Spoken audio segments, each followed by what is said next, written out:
Então, a partir de agora tá gravando, tá bom? Antes da gente começar, eu queria retomar com vocês aí o que a gente conversou na aula passada. Eu queria retomar em seguida aquele fórum que eu abri para vocês, tá? Então eu queria aí retomar um pouquinho do que a gente conversou e queria a ajuda de vocês para a gente ir lembrando. Vou compartilhar minha tela, né? Até para que vocês me digam aí o que a gente conversou na primeira parte da unidade 1, porque hoje a gente termina a unidade 1, tá? Estão vendo minha tela? Acho que eu estou apresentando agora. Estão vendo minha tela? Sim, Joia. Então, essa foi a nossa apresentação, né, da aula passada, tá? Nessa apresentação, eu mostrei a vocês o roteiro do que a gente ia conversar, ok? Dentro desse roteiro, a gente falou da pergunta inicial, então da situação problema. E aí a ideia é que a gente então fale sobre, né, a gente fale então sobre como a evolução histórica das tecnologias digitais e da informação e comunicação influenciam os nossos processos educativos. Obviamente nesse começo a gente falou um pouquinho, não tínhamos uma resposta e a gente entrou então nesse vídeo, né, do primeiro engenheiro, onde a gente fala um pouquinho sobre a questão do macaco, o que era técnica, tecnologia, e a gente vem responder um pouquinho aqui sobre essas questões que a gente conversou na aula passada, tá? Em seguida eu trouxe para vocês essa imagem, a gente discutiu ainda sobre as técnicas e o quanto isso foi evoluindo, né?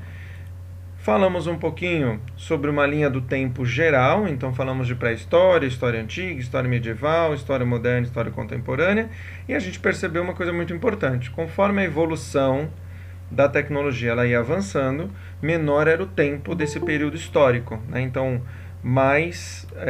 as coisas iam andando mais rápido. Deixa eu ir Em seguida, a gente fala um pouquinho sobre tecnologia, ciência e técnica, né? Eu passei a vocês um texto que está lá na plataforma, né, para vocês baixarem, então ainda continua lá.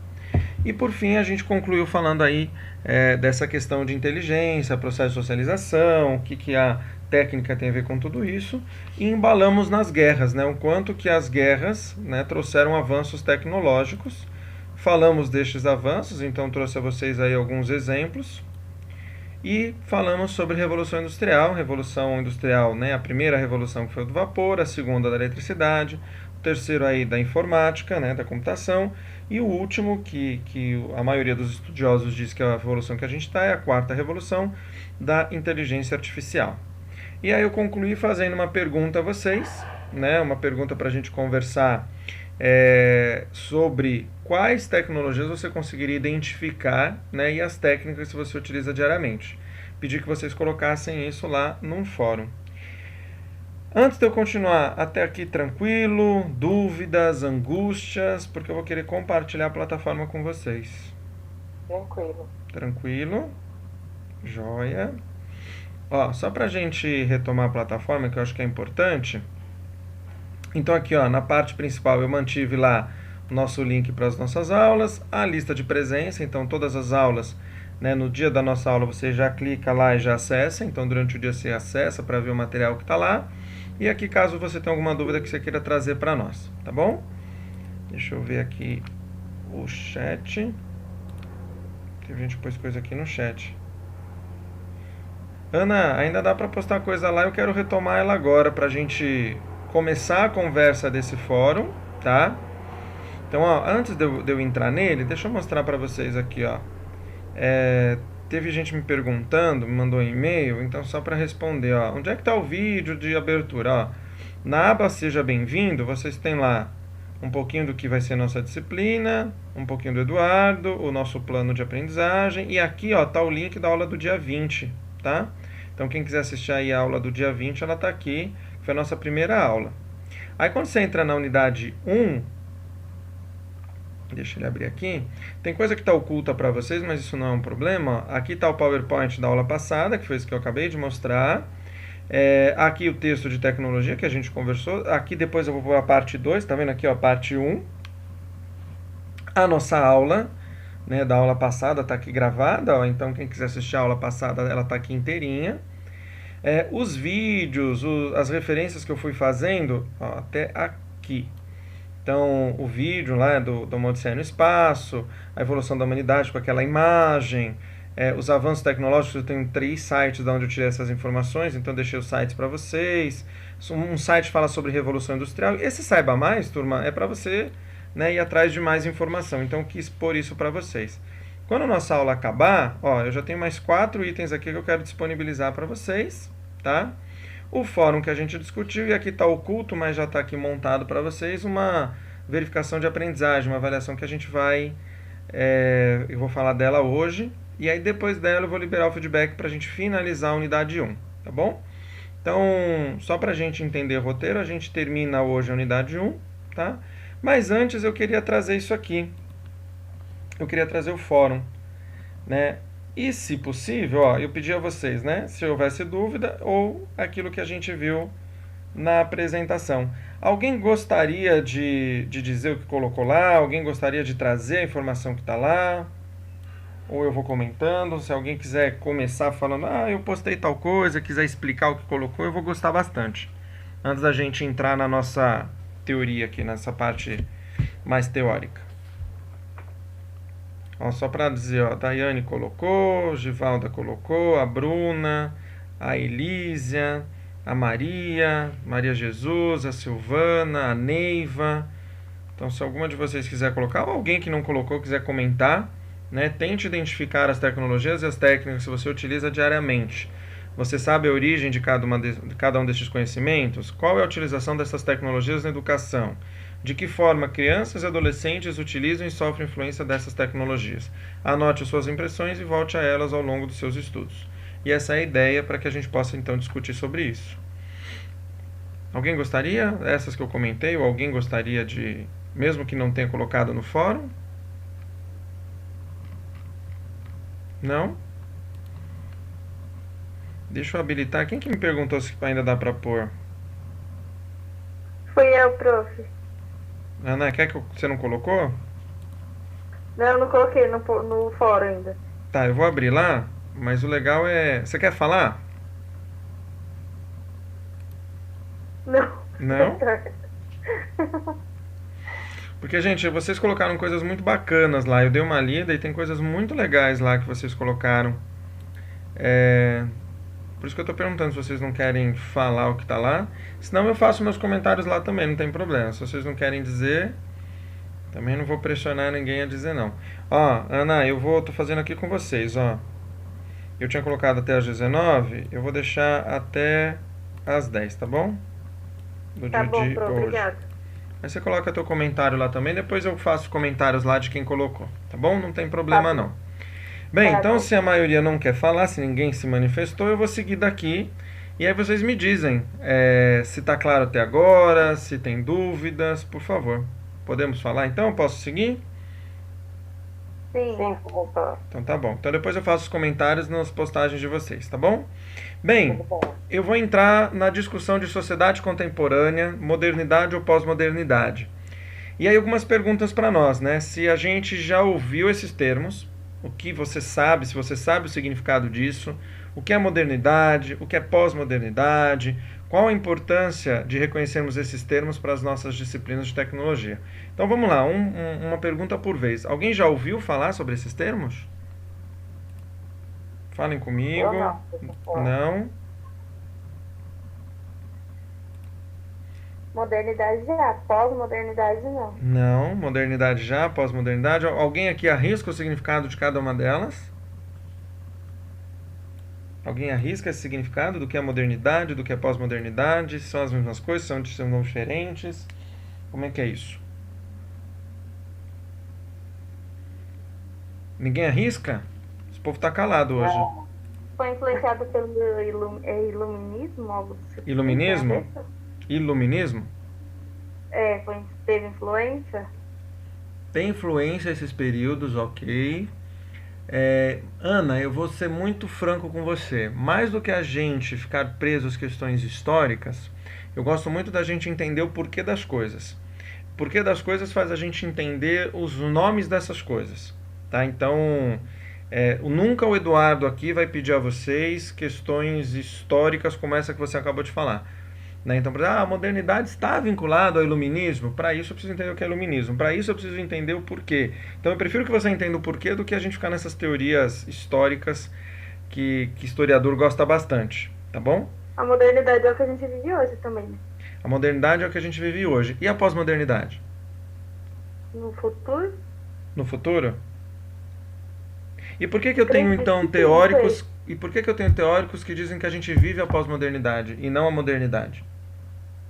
Por causa do avanço das tecnologias. Quais delas?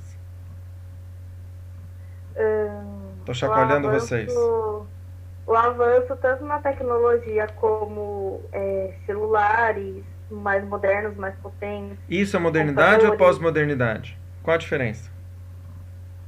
Ai, professor, caramba, hein? É isso que eu quero que a gente entenda, turma. É exatamente essa reflexão, né? O que é moderno, o que não é moderno, o que é pós-moderno, o que não é pós-moderno, né? Como é que a gente reconhece essas duas coisas e verifica a importância disso, né, para a nossa disciplina. Então, Ana, você está no caminho, gostei. Eu gosto muito quando vocês falam mais do que, né? Então, por favor, falem comigo. Não estou sozinho aqui. E eu queria trazer algumas teorias para vocês, tá? Dá uma olhadinha aqui, isso aqui está à disposição de vocês, eu vou colocar lá depois, fiquem tranquilos, tá? O termo sociedade contemporânea é utilizado para identificar a sociedade atual, no momento que a gente vive, para identificar a sociedade que a gente está. Então, toda vez que vocês ouvirem o termo contemporâneo, tá? A gente identifica a sociedade atual. Aí você vai dizer assim para mim, peraí, professor, lá no Antigo Egito, quando eles estavam vivos, naquele período, eu podia dizer que para eles aquilo era a sociedade contemporânea? Sim. Porque o que é sociedade contemporânea? É a sociedade que naquele momento você está vivendo. Então a sociedade contemporânea sempre existiu. Existiu para quem? Para quem está vivo. Para quem está vivendo ela. Então que sociedade a gente vive? A contemporânea. Tá? Isso é muito importante da gente entender. Período medieval, né? Lá pro período em que usava-se armadura, que período era aquele para eles? Sociedade contemporânea. Ela só ganha outro nome, e aí, ó, eu vou voltar um pouquinho aqui, ó. Ela só ganha um outro nome, esse período histórico, quando ela já avança. Olha que período nós estamos. Dá uma olhada aqui. História contemporânea. Por que história contemporânea? Porque é o período que a gente vive. A partir do momento que os historiadores definirem que esse período acabou, ele ganha um outro nome, né? E aí a gente avança para uma outra coisa, né? Mas a gente sempre vai continuar na sociedade contemporânea. Isso é importante da gente entender, tá? Então todas as sociedades são contemporâneas para as pessoas que viveram naquela época. Quando falamos nessa sociedade, precisamos entender como ela se organiza em termos econômicos, políticos, sociais, culturais e ideológicos. É isso que vai definir na sociedade como que ela vive, se ela é moderna ou não é moderna. Mas calma que a gente já vai voltar aqui, tá? A forma como a sociedade, né, como organizamos todos esses aspectos é o que a gente chama de modernidade. Então, a forma como eu estou organizando a economia, a forma como eu estou organizando a política, as questões sociais, a cultura, a ideologia, tudo isso é que vai dizer se eu posso ou não chamar de sociedade moderna. Calma que isso ainda vai ficar mais claro para nós. Para outros, vivemos nos dias de hoje uma nova forma de organizar a sociedade, a pós-moderna. Surge então dois termos: sociedade sólida, modernidade sólida, ou apenas modernidade, e modernidade líquida, ou pós-modernidade. Então deixa eu trazer alguém que está querendo entrar aqui, a Josefa, bora lá. O que a gente precisa entender? Modernidade sólida é sinônimo de modernidade. Modernidade líquida é sinônimo de pós-modernidade, tá? Para a gente entender um pouquinho melhor, eu tenho 2 minutinhos de um vídeo que eu queria que vocês assistissem. Eu pus ele na plataforma, e tem 2 minutos e pouco, tá, gente? É bem curtinho, mas eu acho que é legal a gente... Deixa eu abrir ele aqui, que eu já deixei ele na plataforma, pra gente poder usar. É um videozinho do YouTube, eu deixei o link lá, ele é bem simplesinho, ó, 2 minutos e 43, nada muito longo, tá?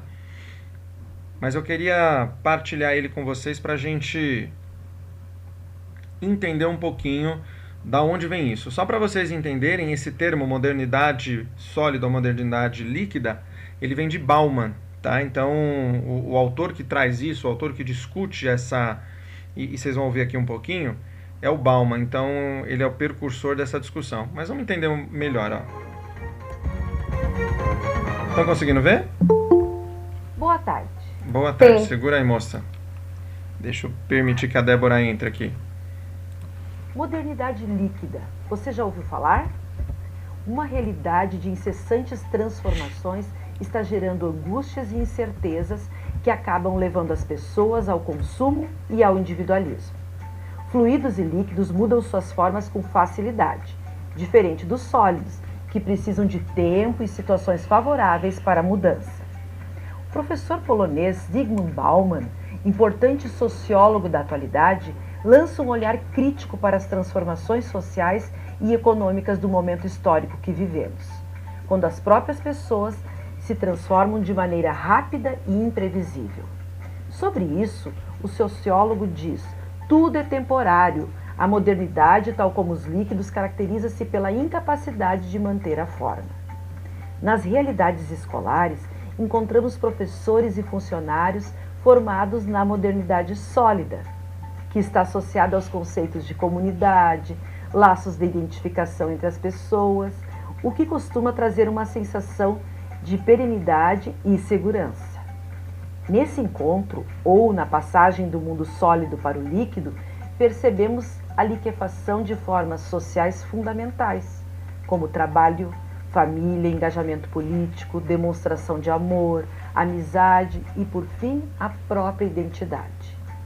A angústia, a ansiedade, o medo de ficar para trás e não conseguir se encaixar nesse mundo de mudanças supervelozes é evidente nas pessoas.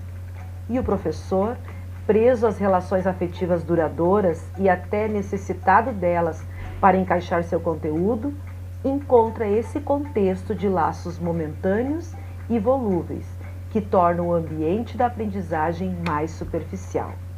E eu diria até um pouco mais inseguro.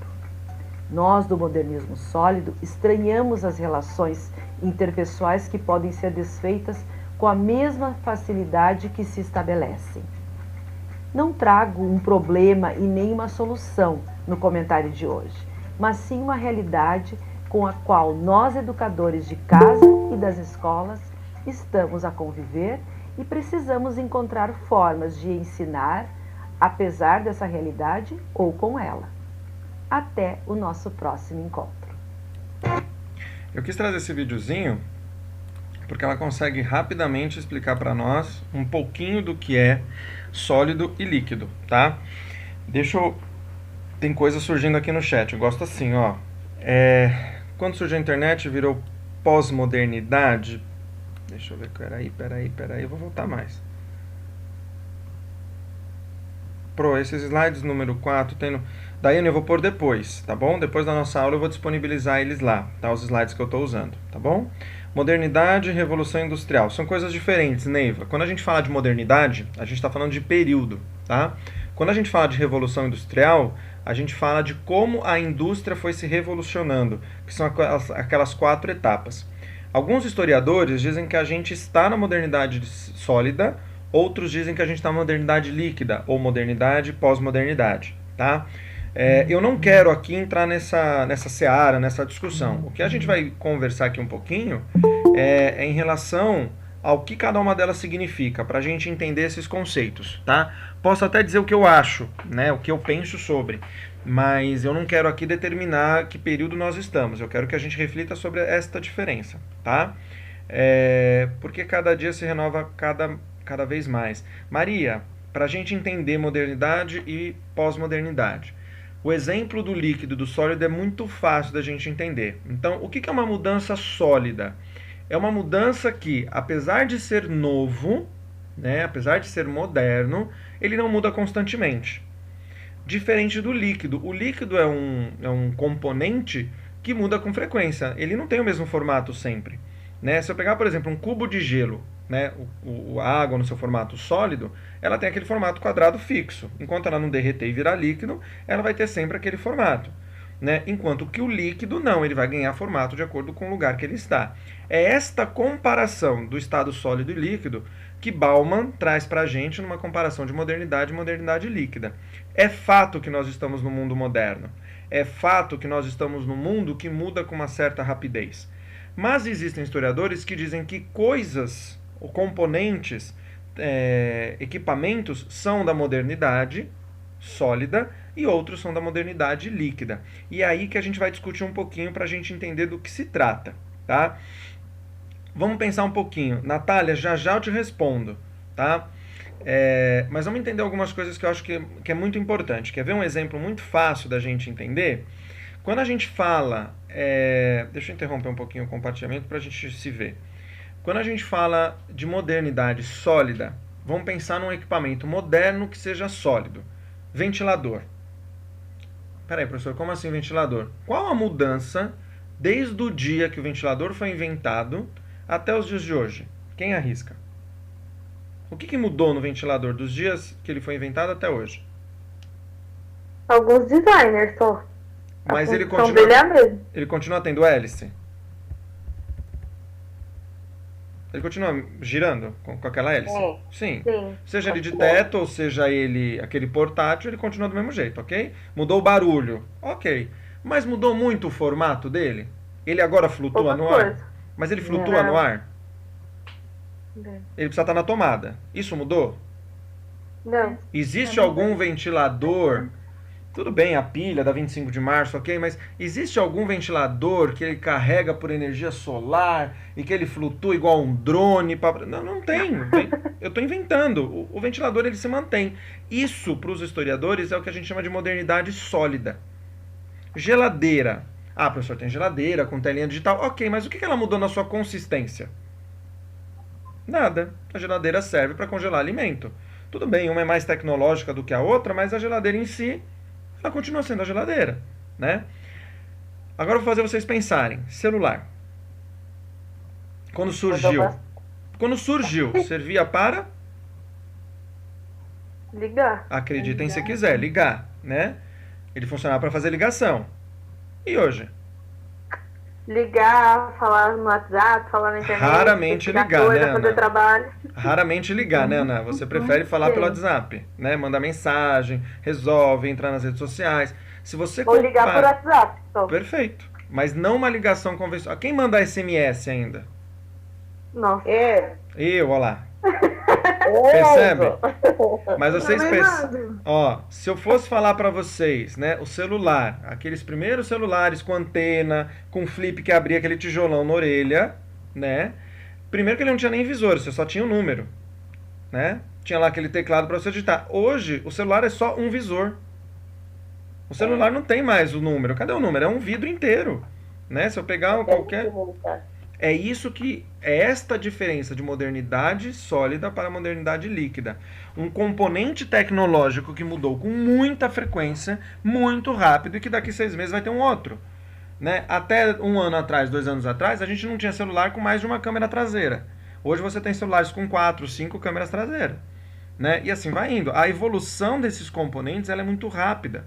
Então a gente diz que este componente em específico, ele é um componente pós-moderno, ou da modernidade líquida. Aí você vai dizer, mas eu estou na modernidade líquida? De novo, eu não estou discutindo isso. O que eu estou discutindo é que a gente tem 2 definições tragas por Bauman, né? E que nessas 2 definições, uma a gente chama de modernidade sólida e outra de líquida. E se a gente pensar, vários componentes que a gente tem na nossa casa são componentes modernos, ok? Mas vários componentes também são pós-modernos, né? E se a gente for pegando e olhando e reparando as coisas que estão ao nosso redor, a gente vai perceber isso. Né? Eu tenho aqui, da minha frente tem uma luminária. Nossa, uma luminária é moderna, ok. Mas ela é pós-moderna? Né? Não, ela não é pós-moderna. Por que ela não é pós-moderna? Porque ela não mudou muito. Ela tem uma lâmpada, seja ela de LED, quente ou fria, não mudou nada. Né? Ela continua no seu mesmo formato, ganhou um design diferente, mas o que mudou na sua função? Nada. Se você pega o celular, é absolutamente diferente. Pega o computador. Computador de 1980, como era? Gigante. Uma máquina grande. Pega o computador de agora.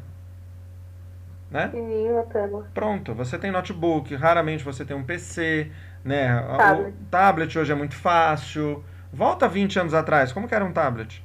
Tinha? Existia? O que que é? Né? Então, Nem sabia se existia. perfeito. São discussões que nos levam a pensar a diferença da modernidade líquida, então eu estou falando aí de computadores, tablets, né? O quanto isso mudou, notebook, laptop, né? Hoje você tem, por exemplo, notebook que abre, que ele é flexível, que é touch, que você faz uma série de coisas. Agora você pega aquele computador lá atrás, aquele PC que usava disquete flexível, não sei quem trabalhou com isso, não tem nada a ver com aquele. Uma tela preta com letrinha verde. Olha hoje, olha como a gente está se vendo, né? Esses dias, esses dias eu estava assistindo Jackson, não sei quem assistia ou assiste Jackson.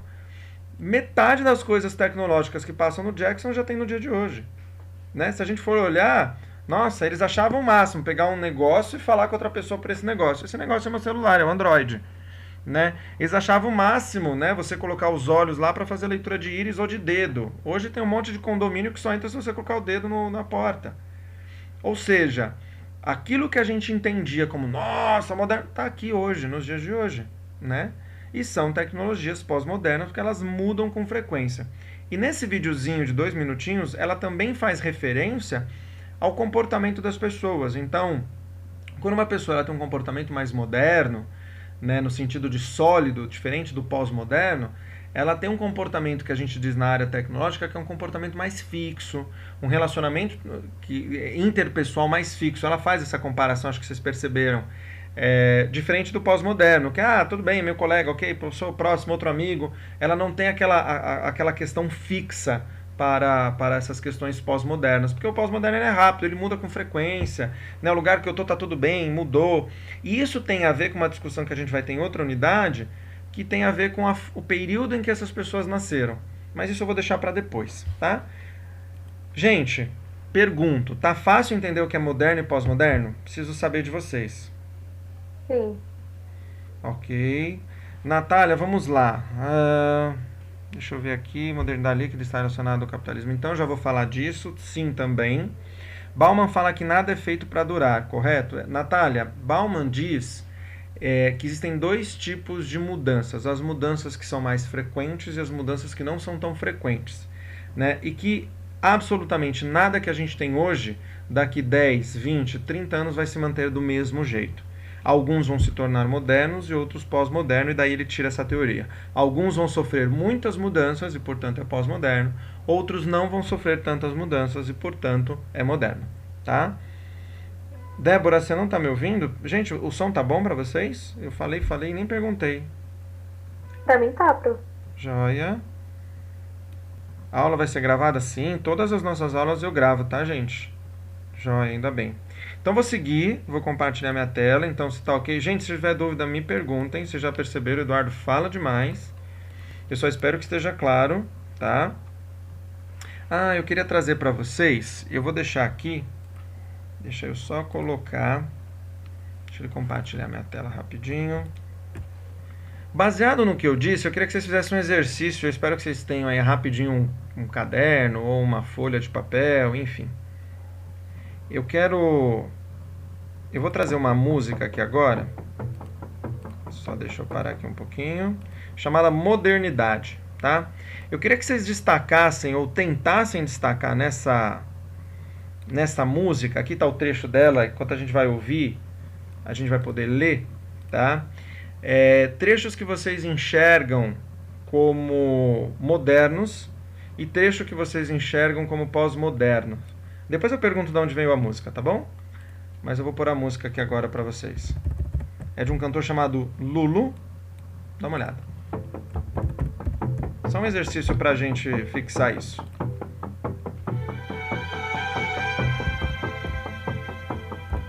Tentem marcar o que pra vocês é modernidade, o que é pós-modernidade.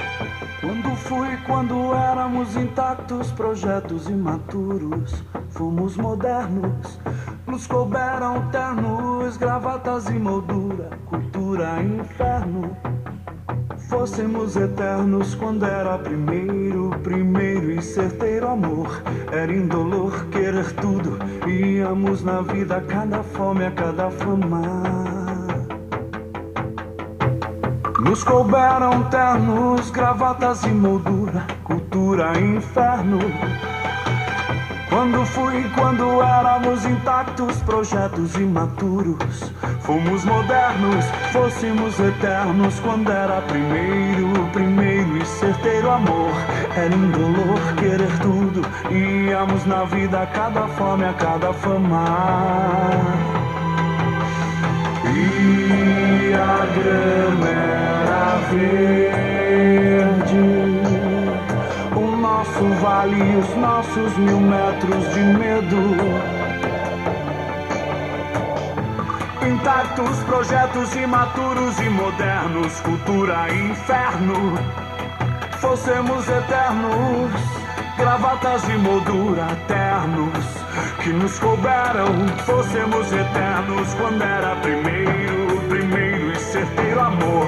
Era indolor querer tudo, íamos na vida a cada fome, a cada fama. E a grama era verde, o nosso vale e os nossos 1000 metros de medo. E a grama era verde, nosso vale e os nossos medos.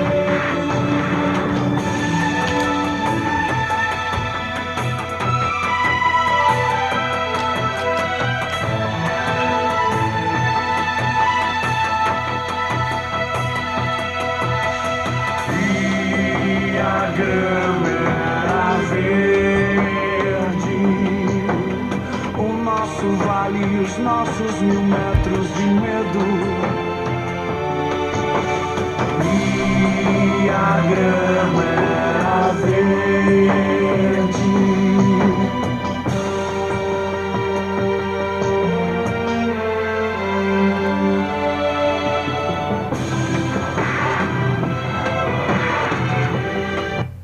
Pronto. Agora fica só no...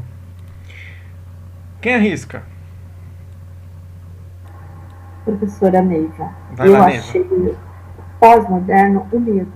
Hoje a geração de hoje não tem tanto medo de falar, de se expor as ideias, o que pensa, como antigamente na tradicional, que a gente era muito tradicional. O pós-moderno eu só encontrei o medo, que é diferente. Hoje praticamente não temos medo, a geração de hoje. A geração que você diz pós-moderna, ela não tem medo, né? Essa é uma música para uma geração moderna, é isso que eu estou entendendo? É, Perfeito. Neiva, você tirou a essência do pós-moderno, muito obrigado. Gostei, é exatamente isso. Quando a gente se coloca numa situação de modernidade sólida, ou modernidade apenas, mudar é muito difícil. E aí surge o medo, né? Porque o pós-moderno é aquilo que muda constantemente, eu tenho medo disso, né? Como é que vai ser isso, como é que essas coisas vão vir. Já uma pessoa que nasce no período pós-moderno, ou que se vê uma pessoa pós-moderna, tá bom, vamos mudar, vamos fazer, tecnologia, bora que eu mexo, não tem problema algum. Perfeito.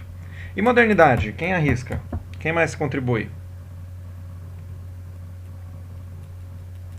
O que mudou pouco, eu acho, professor, que eu vi aí, eu ia falar sobre terno, gravata, fome, que é algo que, assim, o terno, gravata mudou um pouco da aparência, assim, mas ainda continua tendo a mesma função.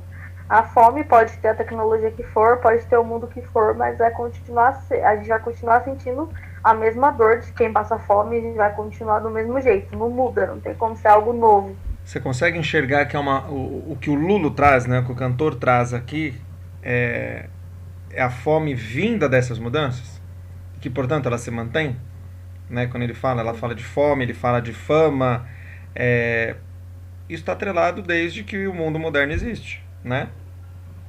E quando você traz para mim aí gravatas, molduras, ternos, o que isso mudou?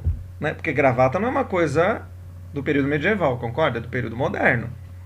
O que mudou para a gravata de hoje? Nada, só as estampas. A estampa.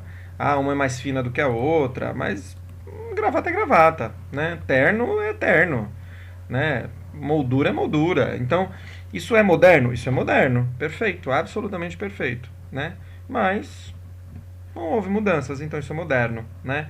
Olha como essa música traz muito essa comparação e talvez sem ter olhado para essa discussão do que é pós-moderno e moderno, a gente talvez nunca tenha pensado em olhar para essa música. Quem diz para mim de onde é essa música?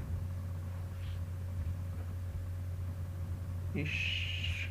Não tem noveleira aqui não, gente? Hã? Eu nunca ouvi essa música pra você. Nunca ouviu essa música? Eu não. Eu tenho certeza que você ouviu. De que novela? É uma novela. Sucesso essa novela. Sucesso. Ninguém arrisca? Não vai jogar no Google agora, hein? Só assiste. Eu ia jogar agora. Gente, modernidade, essa música ela foi usada na novela do Clone. Ela foi usada... Mentira, aquela que acabou de passar no Viva. Hã? Exatamente. Toda vez, Nossa, eu amava. toda vez que mostrava lá o cientista que fez a clonagem, vinha essa música de fundo. Exatamente para fazer a relação com o que era moderno e o que não era moderno. Se vocês pegarem a novela para ver, vocês vão ver. Então, essa é uma música que vem dessa discussão do que era moderno na época, né? E ele representa para mim muito bem essas questões e gostei que vocês trouxeram exatamente as questões principais aí do que é moderno e do que é pós-moderno. Pelo menos estão acordados, pelo menos alguém está acordado aí comigo falando. Senhor, uma pergunta. Faça duas.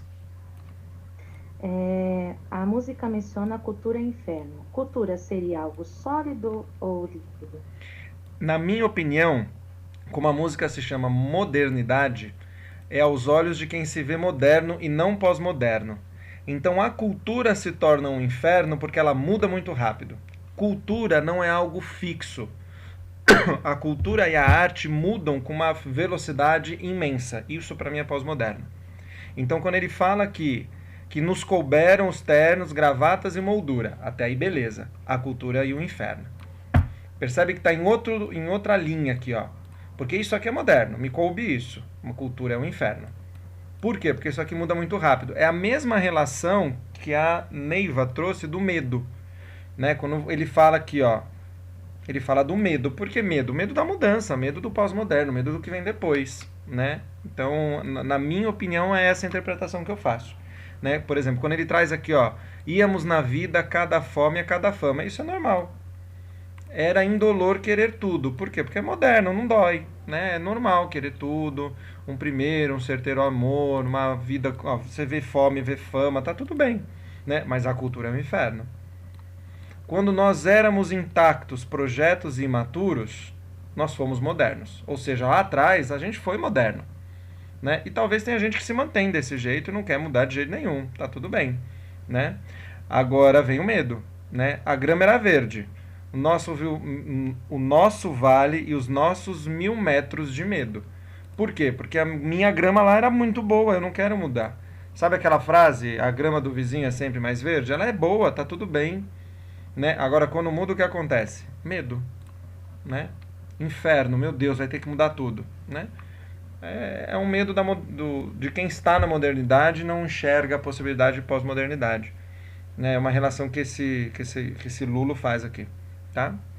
Excelente pergunta. Que bom que vocês estão acordados, estou gostando, ainda bem. Estão aqui comigo. Gostei. Todo mundo presente. Ainda bem, ainda bem. Pelo menos quem está aqui conversando comigo eu adoro pergunta para a gente conversar. Bem, então vamos falar da pergunta que a Natália trouxe lá no chat, né? Gente, até aqui tranquilo, né? Posso seguir? Se tiver dúvida, me barrem, tá bom? Sim. Joia. Tranquilo. Capitalismo informacional, os meios digitais e a globalização. A Natália fez uma pergunta se isso tinha a ver com capitalismo. Com certeza tem a ver. E a gente vai entender agora por quê, né? Respondam para mim, o que é capitalismo? Quem arrisca?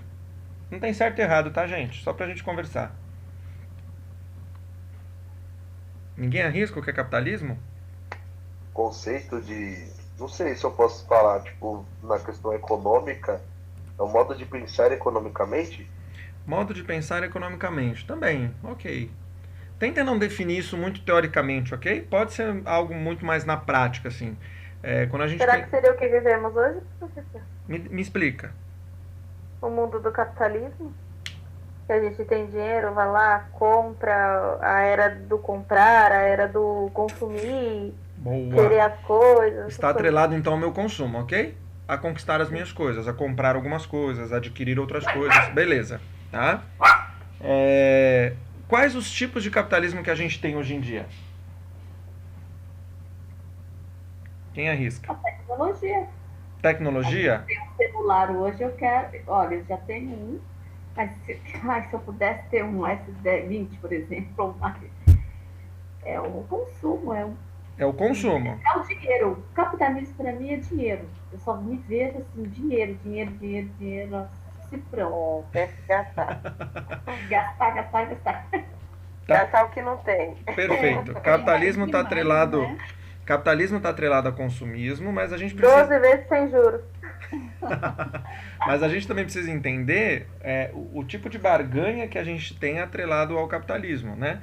Porque capitalismo não foi só capitalismo com uso de dinheiro sempre. Quer ver?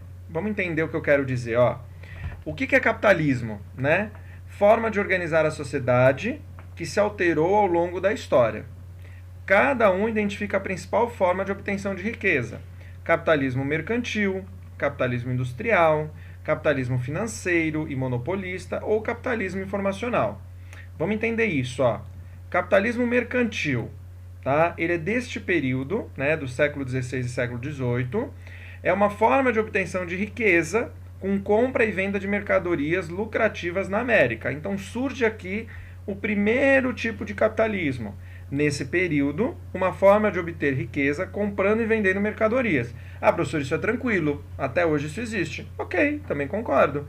Né? Se um supermercado quer fazer uma venda e ele tem alguns produtos que ele precisa comprar, ele vai lá e adquire esses produtos. Então, ele faz a compra, né, desses produtos para fazer. Até aí tudo bem.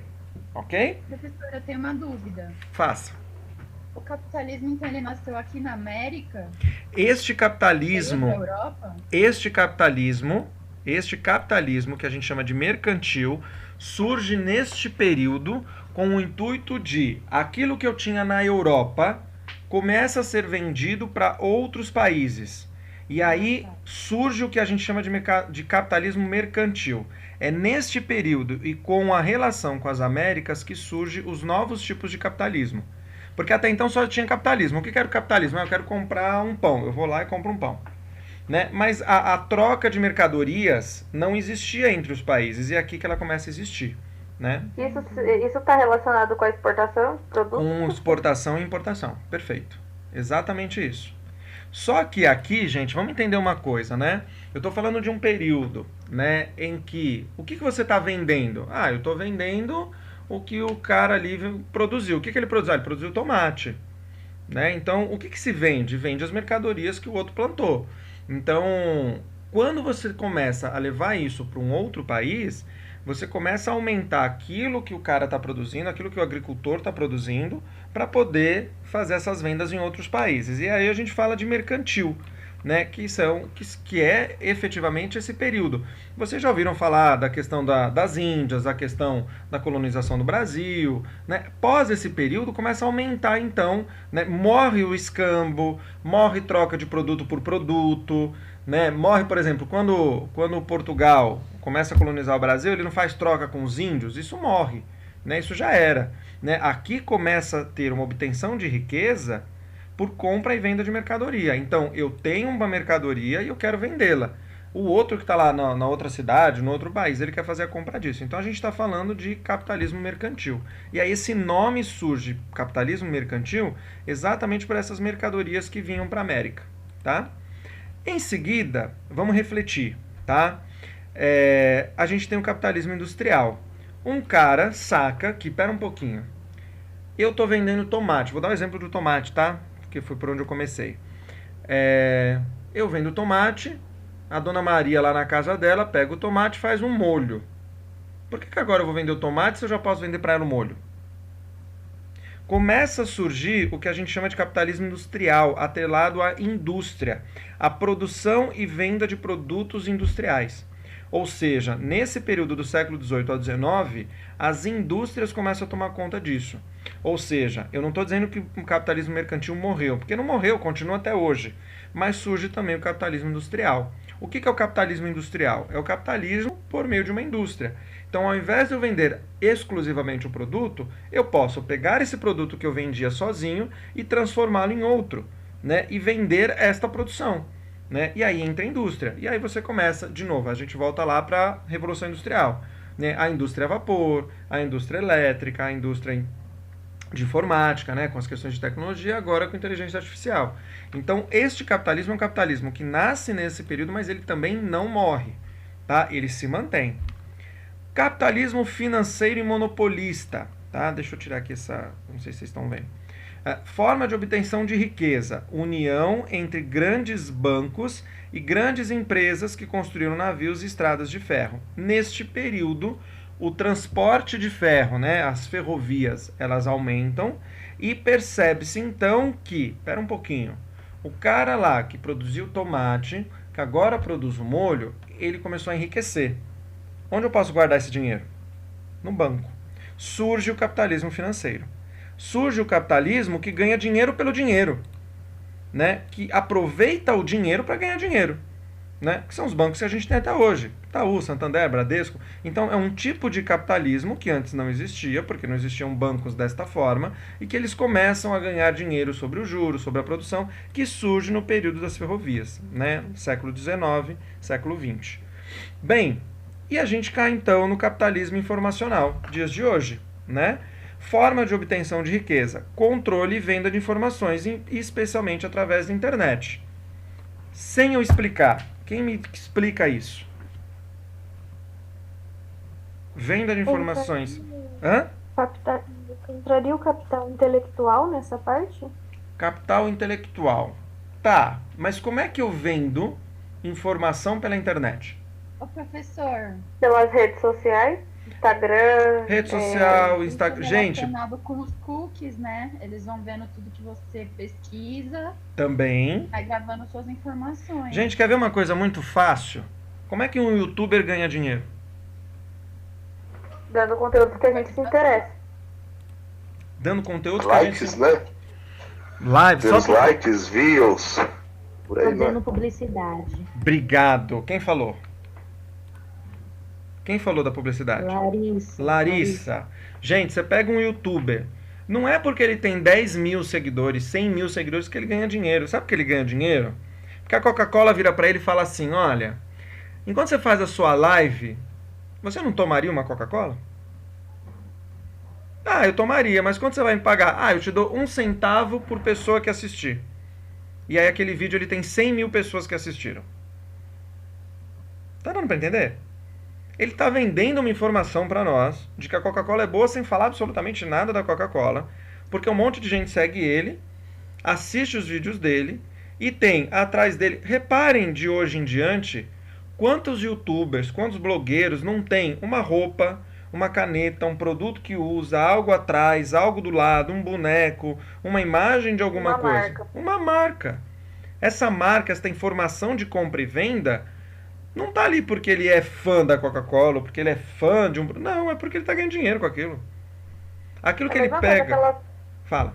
Pode falar, não. É a mesma coisa aquelas propagandas de shampoo, né? Que elas vão na televisão, no Instagram, mostra que o shampoo deixa o cabelo isso, aquilo, Ela tá ganhando dinheiro. Compra, Isso. não necessariamente ela usa aquilo. Exatamente. Mas ela tá ganhando uma grana pra fazer aquilo. Né? E ela ganha uma mega grana. Pensem o seguinte, como é que se faz esses controles, né? Exatamente o que Eliezer disse, assim, de curtidas, de compartilhamentos, de acessos. Então, para um pouquinho, se 100 mil pessoas, façam a conta, né? Se 100 mil pessoas estão assistindo o vídeo de um sujeito, né? E este vídeo, desculpa, esta propaganda que ele está lá, ele está ganhando 1 centavo por pessoa, é só você fazer a conta de quanto ele está ganhando, né? Ele vai ganhar em média, estou fazendo aqui para vocês verem, ele vai ganhar em média aí, a cada 100 mil pessoas ele vai ganhar R$1.000. Mas eu falo, mas quantos vídeos ele produz? Pega um blogueiro, quantos vídeos ele produz? Se ele produzir aí 10 vídeos no mês, 3 ele tem... por semana. Se ele produzir 10 vídeos no mês, ele tem R$10.000. Só produzindo vídeo. 1 ou 2 por semana, ele está tranquilo. Você não ficaria tranquilo fazendo uns videozinhos e ganhando 10 mil reais por mês? Não tava bom? Porra! Então.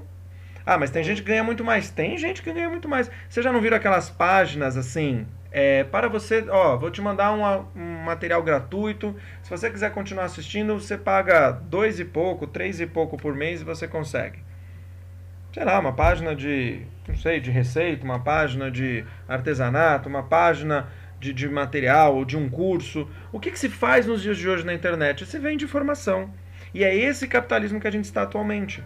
Né? A gente chegou no capitalismo informacional, onde a venda está atrelada à informação. Seja ela no Instagram, no Facebook, nos sites, nas páginas, nos blogs, no YouTuber, onde for, a venda está atrelada a isso. Quantos e quantos cursos rápidos não existem na internet? Faça um curso por R$ 5,90, faça um curso por 10. Para aumentar as vendas. Tem até curso para aumentar as vendas. O que ele está fazendo? Ele está vendendo informação. Né? Não que isso seja errado, não é. Mas a gente está num capitalismo que vem da história de um capitalismo normal, que a gente chama, né, o capitalismo base, capitalismo mercantil, industrial, financeiro, monopolista, e chega no informacional. Né? Então hoje, um sujeito que vende coisa pela internet, ou um blogueiro, ele não faz de graça. Né? É lógico, no começo ele faz. Né? Então se você pensar lá, a gente teve esse ano aí o Big Brother, que teve vários blogueiros lá, 3, 4 blogueiros. Como é que eles ganhavam dinheiro? Desse jeito. Né? Eles ganhavam dinheiro vendendo um produto. Né? É isso, exatamente. Tá? Gente, capitalismo tranquilo? Posso seguir? Sim. Sim? Sim. E o que tem a ver, então, meios digitais e globalização? Na verdade, a gente precisa entender o que impulsionou isso. Né? E eu vou baixar aqui só um pouquinho. Opa. Capitalismo informacional. A informação é, ao mesmo tempo, né, a riqueza e o caminho para aumentar esse capital. Ou seja, é daqui que a gente vai tirar, então, abre aspas aí, a renda e o dinheiro. É por isso que alguns intelectuais dizem que vivemos a sociedade da informação. Já ouviram esse termo? Sociedade da informação? Já? Não? Já. Eu já ouvi pelo Cortella, né? Exatamente, perfeito. O Cortella fala muito disso, tem um livro sobre isso, tá? E a sociedade da informação é exatamente isso. É a sociedade do escambo, da troca de informação. Né? Eu troco pelo dinheiro, eu quero ter acesso a isso. Né? Hoje você tem várias informações na internet que são pagas. O livro tal você consegue comprar, o livro tal você consegue baixar, né? O artigo tal você consegue comprar, o outro... Por quê? Porque é a sociedade da informação. Tudo está à sua disposição, mas ao mesmo tempo, né, tem o capitalismo por trás. Né? Os meios digitais, a globalização favorecem isso, mas o capitalismo está ali. E olha a frase que eu quis trazer para vocês, que eu acho muito importante, trouxe a referência aqui.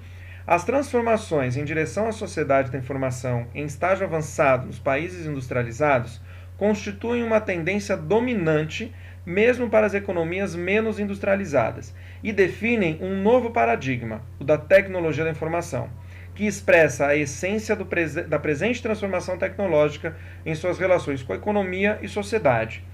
Essa frase, o que ela diz para nós, que eu acho que é muito importante? O quanto essa sociedade da informação, né, as tecnologias da informação, elas estão se relacionando com economia e sociedade. Olha a importância hoje dessa venda de informação, dessa sociedade da informação que existe e que faz com que tanto a economia quanto a sociedade mudem conforme essa venda acontece. Né? Há exemplos de blog, há exemplos de informações todas. Se você pegar, por exemplo, como que era o jornal, como que é o jornal hoje, né? Como que é Folha de São Paulo e Estadão, os grandes principais jornais que nós tínhamos aí nas vendas nas bancas de jornal? Digital, né? Hoje é tudo digital, perfeito. Digital. Eles vendem pelos meios digitais. Né? Raramente tem uma ou outra pessoa que ainda compra ele impresso. Quase ninguém mais vai buscar jornal na banca. Quem que vai na banca, gente? Banca pra mim, agora professor de tecnologia falando, banca pra mim é algo que vai morrer logo logo. Né? Porque banca de jornal, gente, absolutamente tudo que tá lá já está na internet. Banca de jornal... Eu vou pra carregar bilhete. Sim, mas que você vai ter outras formas de fazê-lo. Né? Existem outras formas surgindo, outras maneiras surgindo. Né? Por que necessariamente na banca? A banca de jornal, o conceito banca de jornal tem que mudar. Né? Não dá para ser mais o mesmo. Né? Então, o que eu trago para vocês que eu acho que é muito importante da gente discutir, e de novo, todo esse material vai ficar à disposição de vocês. É fácil perceber o quanto o uso das tecnologias da informação e comunicação são importantes então para a sociedade e, consequentemente, o conceito globalização para entender a sociedade atual. Para a gente falar de globalização, é fácil entender esse conceito ou não? Globalização. Antes de eu ir para ele. O que a gente fala de globalização? Comunicação, como posso dizer, o elo entre as nações ou o planeta todo em si? Pode dizer que é isso? Eu posso dizer... quem está falando comigo, Eliezer? Isso. Ó, tô decorando as vozes, hein? Ó, tô decorando as vozes. Turma, é nesse caminho, Eliezer. É assim, se a gente entender que lá atrás, quando havia, por exemplo, uma Copa do Mundo, em 1970, a Copa do Mundo estava acontecendo e estava sendo transmitida por rádio. Eu vou contar uma curiosidade para vocês que talvez vocês não saibam, tá? Ela vinha com 1 hora de atraso, não sei se vocês sabem disso. Para dar tempo de quem estava produzindo atualizar e colocar no rádio para ser divulgado para o mundo. Então ela veio atrasada para todo mundo. O gol já tinha acontecido há 1 hora atrás, né? Aí eu pergunto a vocês, e hoje, quando acontece um gol, seja de que jogo for, quanto tempo depois a gente está vendo? Eu acho que não. É imediato. É imediato. Aconteceu, você está vendo. Por que isso? Por causa da globalização. O que é a globalização? Fala, Ana, pode falar. Tem até aqueles aplicativos que você clica pra a hora que fizer o gol via barulho no seu celular. Gente, o Google faz transmissão via satélite. Não sei se vocês já viram isso. Copa do Mundo, o Google tem um link... Tá fazendo aqui. São Paulo e do Atlético Mineiro aqui. Olha lá. O Google faz transmissão via satélite, gente. Você pode ver o jogo de cima. Pode estar o jogo. Não, você pode assistir na hora, né? O que eu estou querendo dizer para vocês? Quando a gente fala de globalização, é o quanto a gente ficou perto um do outro. O quanto as informações circulam com velocidade. Hoje eu não preciso ir até a China para saber que começou um negócio chamado Covid-19 e que pode ser que daqui 2 meses chegue no Brasil, né? A gente soube na hora, a gente soube instantaneamente, no mesmo instante que estava acontecendo isso na China, né? Que começou lá em dezembro, janeiro, que em fevereiro, março ia pingar aqui e foi o que aconteceu, né? Se fosse em outros momentos, né?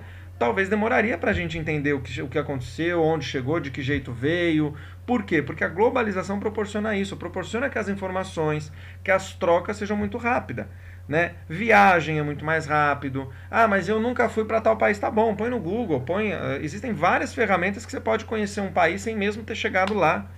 Né? Isso é globalização. E estas trocas, né? Essa forma de comunicar, essa forma de conversar, seja ela via economia, seja ela via capitalismo, seja ela pela comunicação, pelos meios digitais, estas formas é que a gente chama de globalização. Tá? Vou trazer aqui para vocês que eu acho que é importantíssimo. Ó. Eu deixei para vocês um documentário, ele já está lá na plataforma, não sei se vocês conhecem o Milton Santos, né? Um documentarista brasileiro. Ele fala muito sobre globalização, ele tem um documentário muito legal chamado O Mundo Global Visto do Lado de Cá. Então depois pega com calma, não vou te exigir de prova, é só um material a mais. Mas esta imagem, dá uma olhadinha nessa imagem, ó. Ela mostra pra gente exatamente o que é globalização. Né? É muito fácil da gente perceber. Então algo que acontece hoje em um país, rapidamente está no outro. As informações estão públicas na internet, as notícias são muito rápidas.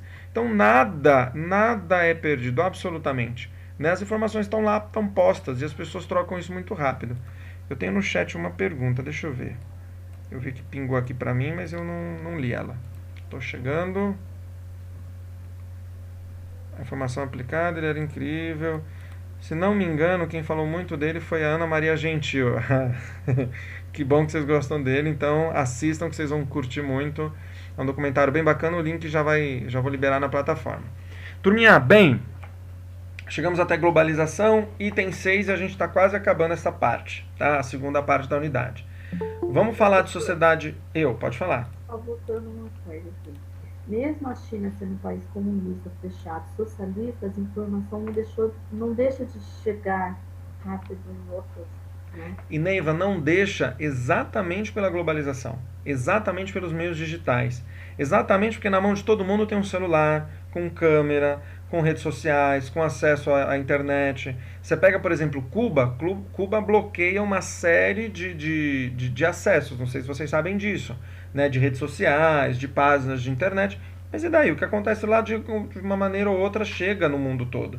Por que chega? Porque alguém que tirou foto, alguém que filmou, alguém que publicou, alguém que fez. É impossível hoje você ter um evento. Pega a situação do Líbano, que deu um mês agora, né? Ontem acho que deu um mês, né? Aquela explosão que teve no Líbano. Quanto tempo depois todo mundo já estava vendo o vídeo? Né? Foi instantâneo, foi segundos, já tinha gente publicando no WhatsApp.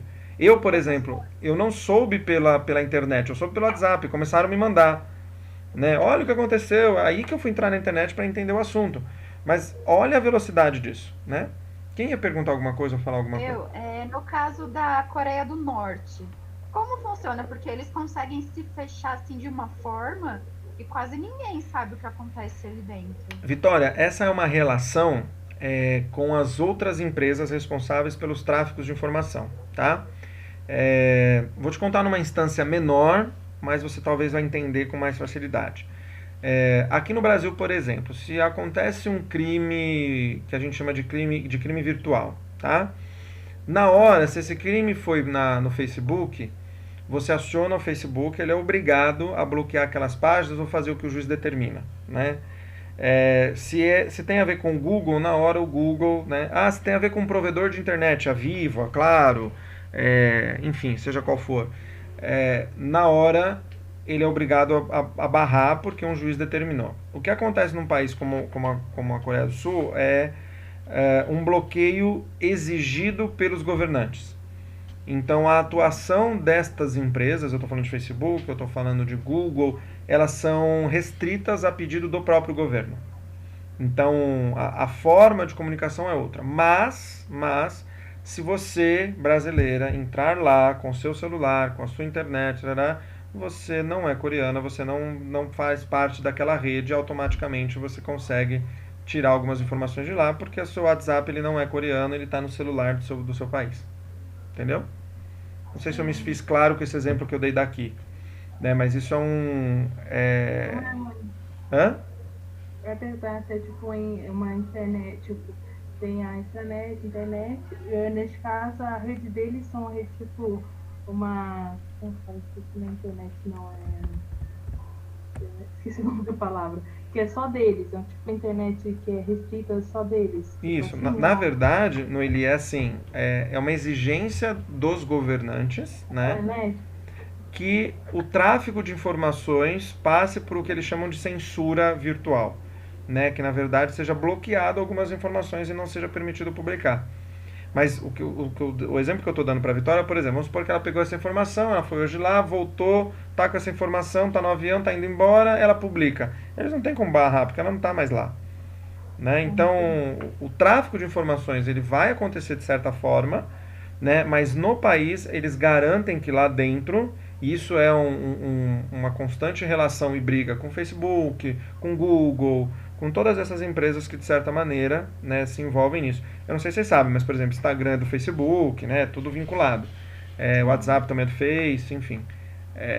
Mas, de certa maneira, esse vínculo, esse pedido todo, tem a ver com essas empresas que são as responsáveis, abre aspas, pela disseminação de informação.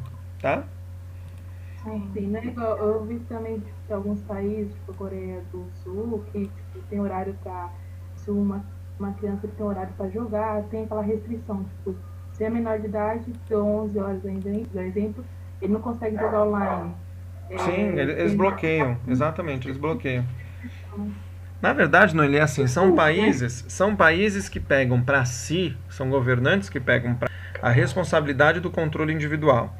Né? E aí tem a ver com uma questão autoritária, tem a ver com uma questão de repressão, tem a ver com uma questão, outras tantas questões, né? Questões de censura, né? Questões, enfim, várias questões que estão atreladas às questões políticas, né? O que mais, gente? Posso seguir? Bora? Bora. Tô gostando dessa turma aqui, hein? Tô adorando. Ó, coisas pra gente pensar. Sociedade complexa, sociedade da informação e sociedade aprendente. A gente precisa muito entender estes três termos, tá? A gente começou a falar de sociedade da informação, no tópico 5. O que era a sociedade da informação? Né? Essa sociedade que tem esse relacionamento com a informação. Né? Uma informação que hoje é muito fácil de trafegar pelos lugares. Tá? Mas será que eu sei, então, o que seria essa sociedade aprendente? E qual a relação das sociedades com a sociedade complexa? Tá? O que a gente precisa entender agora? Opa, eu mudei aqui. Eu queria ouvir de vocês um pouquinho.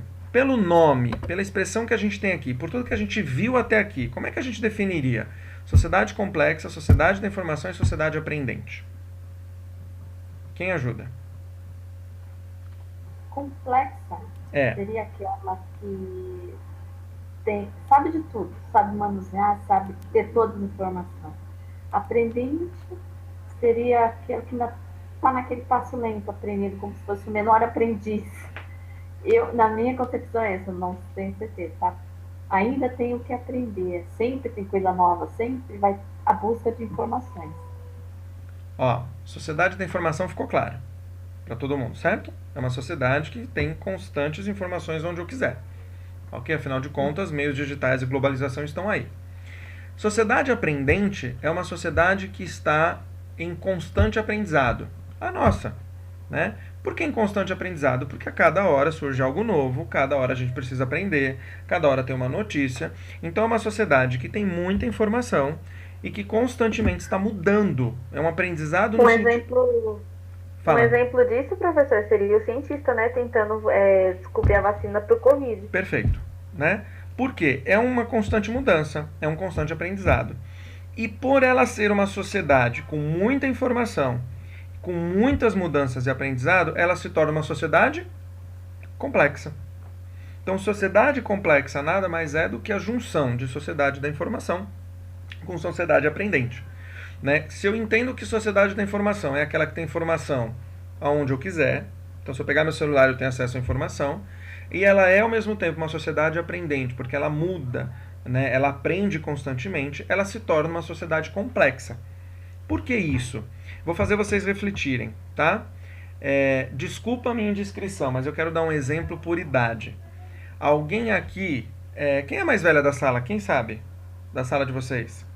Acho que sou eu, professora. Neiva. Desculpa a minha indiscrição, Neiva. Quantos anos? 46. 46? Tem alguém mais velho que a Neiva? Não? Neiva, você é nova. Desculpa, mas você é nova. Elísia, mas... Elísia, você falou alguma coisa, não? Não, professor, eu só falei que não tem mais velha que ela, não. Não. Elísia, vamos pensar o seguinte. Você nasceu num período... Tá?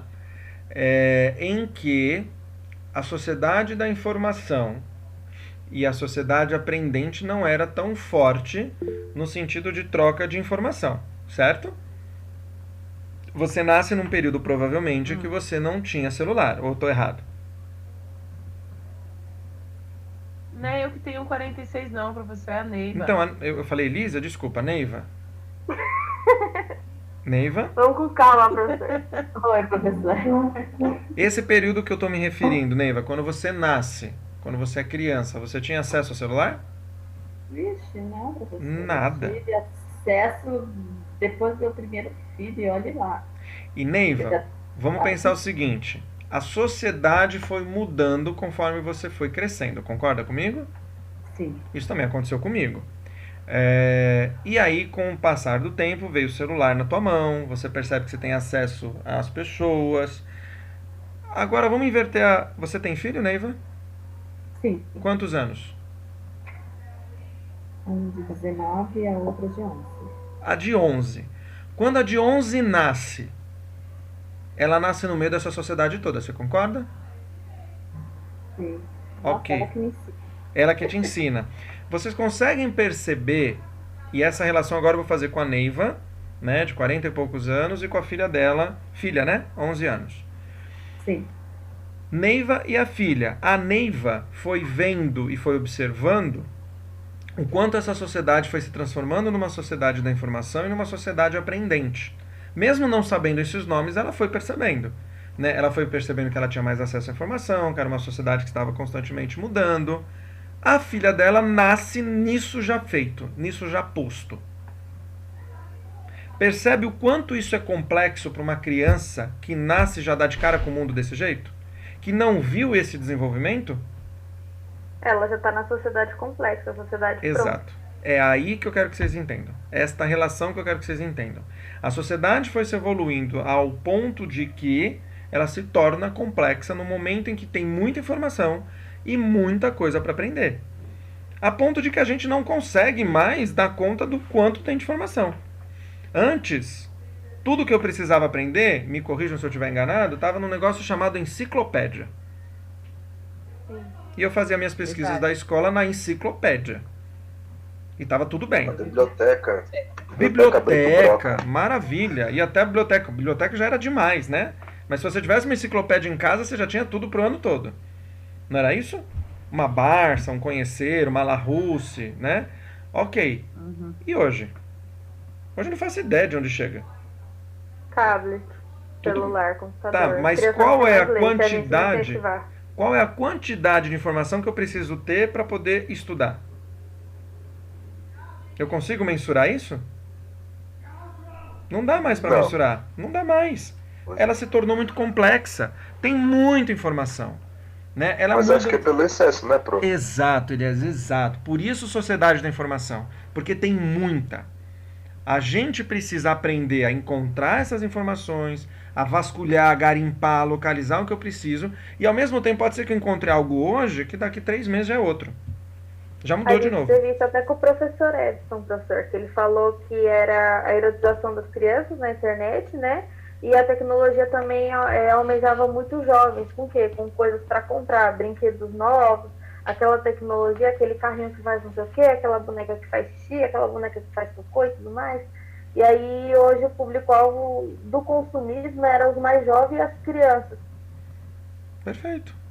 Consegue entender isso, gente? Essa relação de sociedade, então, né? Uma sociedade da informação, uma sociedade aprendente, porque muda e aprende toda hora, e, portanto, ela é uma sociedade complexa, porque une tudo isso.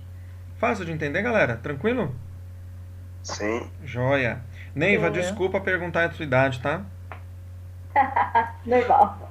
Gente, tranquilo. E pra gente terminar a nossa discussão de hoje, eu quero trazer essas 2 discussões aqui, ó. Desafios atuais, inclusão e exclusão digital. Eu não vou ter a resposta para isso hoje, mas é importante a gente levar em consideração tudo que a gente ouviu até agora, né? Para entender exatamente esta pergunta aqui embaixo, ó. Por que ambas, inclusão e exclusão digital, podem ser um desafio para a nossa disciplina de tecnologias digitais da informação? E eu quero ouvi-los um pouquinho. Quem me responde? Ninguém. Vou falar o que eu acho, tá? Pra não sei se tá certo. Manda, pode mandar. Assim, a inclusão digital é o que a gente vive hoje entre aspas, porque assim, a gente vê na televisão muitos alunos da escola pública que não estão conseguindo ter aulas online, aulas remotas, porque não têm acesso a essa tecnologia. Então, no caso, a gente está na inclusão porque a gente está conseguindo assistir sua aula, conversar com você, a gente tem acesso a várias informações, não precisa sair de casa. E essas pessoas que não têm estão na exclusão, porque elas estão querendo fazer o que a gente está fazendo, só que ela não tem como, porque às vezes não tem no financeiro ou algo do tipo. É isso que eu acho, que é isso que pode afastar um pouco as pessoas da tecnologia, ter um pouco esse, né? E fora a tecnologia, como vai evoluindo, as pessoas também têm um pouco de medo, aí a pessoa fica um pouco longe, não gosto de tecnologia, prefiro os métodos antigos e muitos se fecham. Inclusão digital, turma, e isso tem muito a ver com a discussão pedagógica, é garantir 100% da inclusão deste jovem, desta criança, nos meios digitais. E esta garantia está na mão de uma pessoa chamada pedagogo. A gente não pode propor uma ação em sala de aula, uma discussão em sala de aula, onde eu esteja excluindo digitalmente este indivíduo. A gente precisa exatamente propor o inverso. Isso não é fácil. Tentar pensar em todos os cenários para que a gente dê conta de uma inclusão digital não é fácil. Mas inclusão, a definição, a explicação de inclusão digital está diretamente vinculada a este conceito, né, de garantir a inclusão deste indivíduo, né, exatamente para que ele tenha acesso a todas essas discussões digitais. Débora, você está falando ou não? Pro, eu tô falando, tá me ouvindo? Agora eu tô te ouvindo. Ah, tá, então tá. É que nem assim, a gente sabe, né, que a tecnologia vai avançando, que as escolas têm que acompanhar essa nova era, enfim. O que acontece? Muitas crianças, professor, também, eu acredito que não tenham tanta facilidade, entendeu, em acessar um material digital. Aí eu me pergunto, como que ficam essas crianças, né? Que nem eu trabalho numa escola que ela é mais tecnológica, assim, e eles estão tentando tirar todos os livros e deixar só os livros digitais. Só que, poxa, e aquelas crianças que estão acostumadas com livro físico, e aquela certa dificuldade? Será que essa criança vai conseguir acompanhar? Maravilha, Débora. Tá aí os pedagogos para começarem a refletir. E a gente não vai ter uma resposta, Débora, de bate-pronto. Por que a gente não vai ter uma resposta de bate-pronto? Primeiro, a gente tem que conhecer quem são esses alunos, né? Segundo, a gente tem que conhecer onde essas crianças vivem, né? E em que situação elas vivem, né?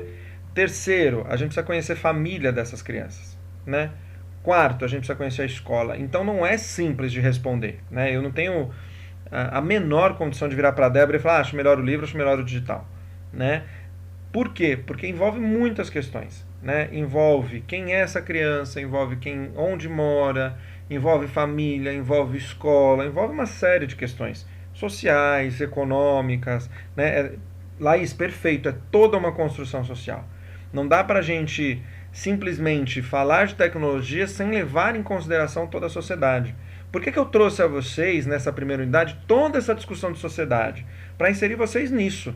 Não dá para pensar a tecnologia sem falar de sociedade, sem falar de capitalismo, sem falar de compra e venda, sem falar de financeiro, sem falar de economia, sem falar dessas relações de sociedade aprendente, complexa, tanta coisa passando, o que eu faço, globalização, informação que está na TV, informação que está no jornal, é celular, é rede social, é WhatsApp, olha quanta coisa que tem que ser levada em consideração, né? E falar simplesmente de que, eu incluo, eles têm um laboratório de informática, será? Como é que eu incluo eles digitalmente? E não é só dar fisicamente um componente tecnológico, mas será que ele sabe usar aquele componente? Né? O Eliezer falou uma coisa que é muito importante. Tem muita informação. Será que eu, enquanto professor, eu estou ensinando eles a selecionarem esta informação? Será que eu já trabalhei com a minha turma, o Google Escolar ou o Google Acadêmico, né, que filtra informações para você trabalhar com determinados tipos de projeto? Ou deixa eles pesquisarem no Google qualquer site, qualquer coisa que aparece, né? Então, quais são as ações que eu, enquanto pedagogo, enquanto professor, vou me preocupar para que este indivíduo, esta criança, esteja efetivamente incluída digitalmente no processo que eu quero? E não é só físico no sentido, dá um celular na mão dela. Não, mas é instrumentalizar, né? Eu ouvi, por exemplo, vocês obviamente acompanharam, né, toda uma repercussão do governo para gravar as aulas, tarará. Aí você assiste no SPTV, aí você assiste numa Record, no SBT, você lê reportagem assim, mas ela não tem nem TV em casa. Como é que ela vai assistir o que está sendo proposto? Né? Como é que ela vai... Ô, professor. E assim vai, né? Fala, Vitória, por favor. Logo no começo da quarentena, tinha um amigo que ele defendia muito isso das aulas EAD. E assim, eu já fiz estágio tanto em escola particular quanto em escola pública. E a realidade é muito diferente, porque na escola pública, por mais que os alunos fossem mais velhos, eles não tinham celular. Eles dependiam assim de um irmão mais velho emprestar um celular, da mãe emprestar um celular. Então, como uma criança dessa vai conseguir acompanhar todos os dias as aulas? É uma exclusão, sim. Vitória, eu trabalhei com ONG, tá? Durante 11 anos, e eu era diretor do Núcleo de Tecnologia e de Cursos do Senai. A Unicef, aqui em São Paulo, ela marca 4 regiões como as 4 piores regiões de São Paulo, no sentido de vulnerabilidade social, né? Que, obviamente, vocês conhecem, né? Uma é na Zona Leste, a outra é lá Paraisópolis, e uma delas é a região entre Jaguaré e Osasco, né? E era nessa região que eu trabalhava. eu propunha a eles uma ação, no meu primeiro ano, trabalhando com eles, eu tinha aluno que dizia assim para mim, professor, ou eu como, ou minha mãe compra um celular. Sim. E aí eu dizia para ele, então você vai comer. Então você vai comer, eu quero que você coma. Né? Por quê? Porque entre a necessidade de comer e a necessidade do celular, amigão, vai viver, vai sobreviver. E eu não tenho como, mas a gente está falando de Campos Sales. Ok, mas Campos Sales é outra realidade. Que eu também não acho que é uma faculdade de classe A. Não é, a gente sabe de vários alunos com dificuldade. Né? Mas não dá para eu comparar, por exemplo, esse menino que eu acabei de falar para vocês com vocês. São outras realidades. Pode ser que vocês vieram dessa realidade, mas esse menino talvez não tivesse nem perspectiva de faculdade. Pra você ter ideia, ele vinha estudar descalço. Ele não tinha nem chinelo. Eu dei um chinelo para esse menino. Eu dei um tênis meu para esse menino. Né? E tô contando isso porque, assim, são 1000 realidades diferentes em São Paulo. Você imagina no Brasil, quiçá no mundo. Né? Então, assim, você simplesmente dizer, e concordo plenamente com você, Vitória, assim, eu trabalho numa particular e numa pública, a realidade é outra. Absolutamente. E aí não dá para eu responder a Débora, né? Qual é a melhor saída? Não tem a melhor saída. A melhor saída é a equipe de professores sentarem e pensarem juntos o que efetivamente a gente conhece dessas crianças, desses adolescentes, desse grupo com quem eu trabalho. Eu conheço onde mora, eu sei quem são, né? Eu sei como é a questão econômica de todos eles, eu sei como é a família, né? Porque todas essas questões vão influenciar se esse jovem, essa criança está inserido nesse mundo digital. Porque pode ser que tudo isso esteja muito bacana, e aí você vai olhar a família, tem uma situação complicada, ou você vai olhar a questão econômica, uma situação complicada. Então são coisas para se pensar, né? E pensar junto, né? A gente nunca vai ter a receita do bolo pronta, né? Sim. E nesse sentido... Não, pode falar, Ana. Pode falar, Vi, pode falar. Estava falando. Não, é só, assim, esse meu amigo, ele defendia muito, batia muito nessa tecla que as aulas EAD eram muito importantes, que construiu, assim, civilizações que hoje em dia são super, sabe, de primeiro mundo, ele quis dizer, né? E eu falei, não, eu sou contra, justamente por já ter trabalhado nessa área, saber a como que funciona, né? Uhum. Aí eu acabei... O que a gente precisa, Vitória, com esse discurso dele. Sim, mas é assim, a gente entender, por exemplo, país de primeiro mundo, qual é a situação, né?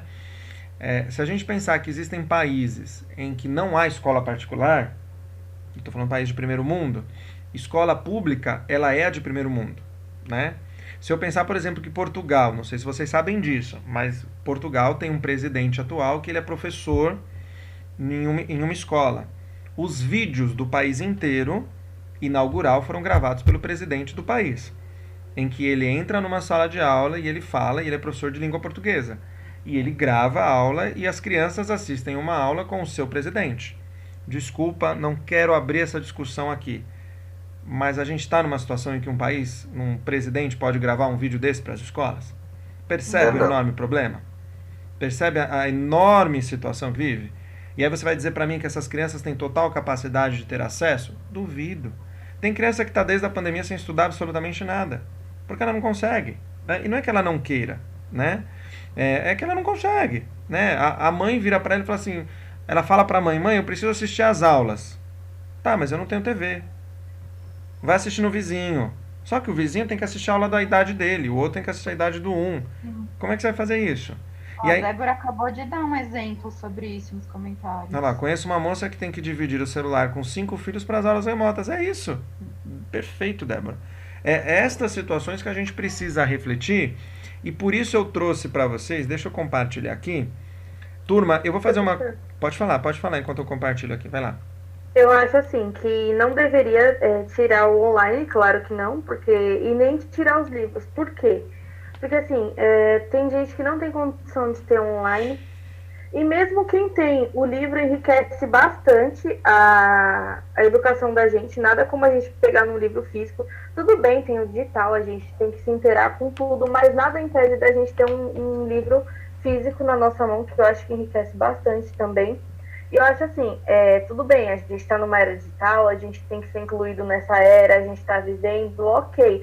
Só que, tipo assim, a gente tem que ver aonde a gente está, se essas pessoas têm possibilidade. A gente não pode obrigar Eu já vi vários pais e alunos falando, não, eu não tenho condição de pagar esse material, eu não tenho condição de entrar nessa internet. Então, tipo assim, eu acho que os professores têm que sentar e pensar. As aulas remotas não estão dando certo porque muitos alunos não têm acesso à internet, alguns não têm o computador, outros têm o computador, mas não conseguem pagar a internet. Então, por que a gente não faz assim? Dá a matéria deles, deixa aqui na escola, eles vêm pegar, faz em casa, a gente deixa uma explicação, sei lá, dá um jeito de deixar uma explicação para eles. E aí depois eles vêm, entrega aqui, dá um jeito, porque é claro que é importante a tecnologia. E Ana, essa discussão, ela a gente tem que estar ser... perto do aprendizado, né? Porque assim a gente afasta os alunos do Essa aprendizado discussão, também. Ana, essa discussão, ela tem que envolver todo o corpo estudantil.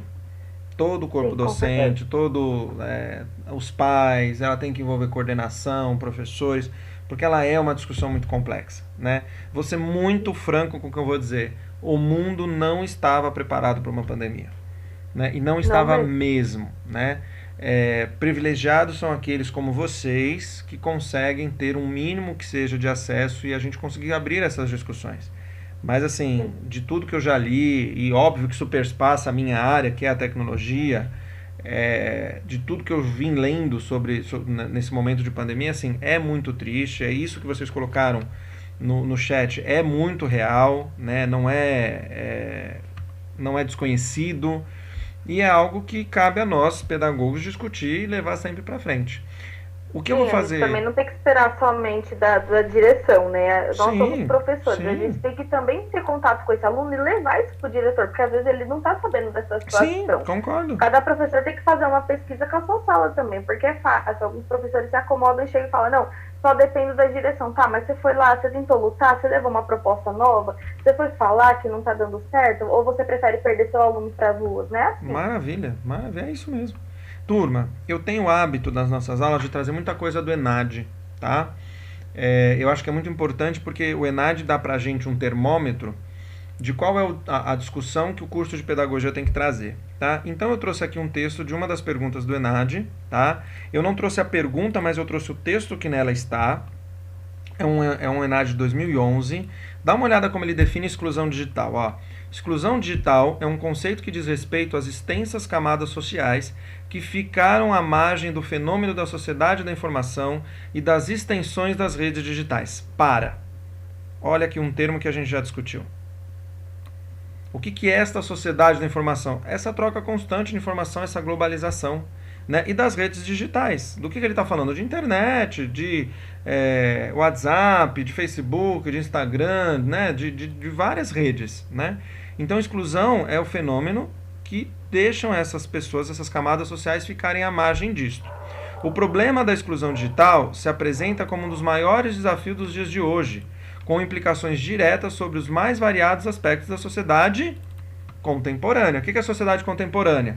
A sociedade que a gente vive hoje, falamos disso. É fundamental para a invenção, para a inovação e para a geração da riqueza a discussão sobre exclusão digital. E é nesse contexto que se aplica o termo exclusão digital, referente à falta de acesso às vantagens e benefícios trazidos por essas novas tecnologias, por motivos sociais, econômicos, políticos, sociais. Exatamente o que a gente está discutindo agora. Então, exclusão digital é isso. E eu trago aqui para vocês alguns exemplos, né? Exclusão digital mostrada aqui no relatório da ONU, exclusão digital atinge 75% dos assentos da região, exclusão digital pode prejudicar a economia brasileira. Então são exemplos, se você jogar na internet, né? Eu peguei os primeiros que me apareceram, se você jogar na internet aparece um monte, né? Porque isso é notícia frequente no mundo todo, tá?